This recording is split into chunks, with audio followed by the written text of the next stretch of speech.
இந்த மங்களகரமான தினத்தில் உனது பிரச்சனைகளை தீர்த்து வைத்து நீ கேட்ட வரத்தை உனக்கு தரவே ஸ்ரீராமபிரான் உன்னை தேடி வந்திருக்கிறேன். இந்த பதிவை முழுமையாக கேள். நீ என் மீது கொண்டிருக்கும் பக்திக்கு பரிசாக நீ என்னிடம் கேட்டு ஏங்கிய ஒன்றை இன்று வரமாக பெறப்போகின்றாய். நான் தருவதை சந்தோஷமாக பெற்றுக்கொள். நீ நீண்ட நாட்களாக உன்னுடைய வேண்டுதல்களையும் கோரிக்கைகளையும் என்னிடம் மீண்டும் மீண்டும் வைத்து கொண்டே இருக்கின்றாய். ஆனால் அது இன்றளவும் நிறைவேறவில்லை என்ற கோபத்துடனும் ஏக்கத்துடனும் இருக்கின்றாய். எனக்கு மட்டும் ஏன் புது புது பிரச்சனைகள் வந்து கொண்டே இருக்கிறது, என்னால் எதையும் சமாளிக்க முடியவில்லை என்று என் மீது நீ கோபமாக இருக்கிறாய்.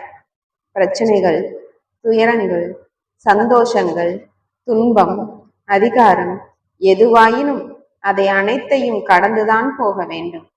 ஏனென்றால் இங்கு எதுவுமே நிரந்தரமல்ல. நம்பிக்கையோடு இரு. உனது எண்ணங்கள் யாவும் கூடிய விரைவில் நிறைவேறப் போகிறது. என் மீது உனக்கு சந்தேகமே வேண்டாம். பிரச்சனைகளை எதிர்கொள்ளும் போது தைரியத்தை மட்டும் நீ இழந்து விடாதே. நீ நம்பிக்கை இழந்ததால் தான் உனக்கு பிரச்சனைகளின் தாக்கமும் அதிகமாக தெரிகின்றது. எதை பற்றியும் நீ கவலை கொள்ளாதே. உன் லட்சியத்தை மட்டும் முன்வைத்துக்கொள். உலகில் ஏமாற்றங்களை சந்திக்காத மனிதர்களே இல்லை. ஏமாற்றமான சூழ்நிலைகளை அனுபவமாக எடுத்துக்கொள்ள வேண்டுமே தவிர வருத்தப்பட்டு கொண்டே இருந்தால் எதுவும் மாறாது.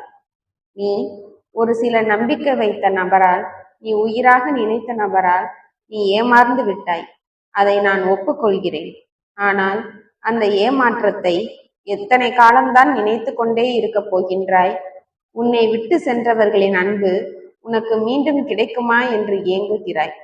உன்னை ஏமாற்றியவர்களின் அன்பு உனக்கு மீண்டும் தேவையா? மறுபடியும் அவர்கள் உன்னை ஏமாற்ற எவ்வளவு நேரம் எடுக்கும் சொல்? உன்னுடைய அன்பு உண்மையானதுதான். உன்னுடைய பாசம் எல்லை இல்லாததுதான். அது எனக்கு தெரியும். ஆனால் அவர்கள் அதை புரிந்து கொள்ள நினைக்கவில்லை. அதனால்தான் உன்னை ஏமாற்றிவிட்டு உன்னுடைய உண்மையான அன்பை புறக்கணித்து விட்டு அவர்கள் உன்னை விட்டு சென்று விட்டார்கள். நீ இதுவரை அவர்களை மறக்க முடியாமல், அவர்களின் இழப்பை தாங்க முடியாமல் தவித்து கொண்டிருக்கிறாய்.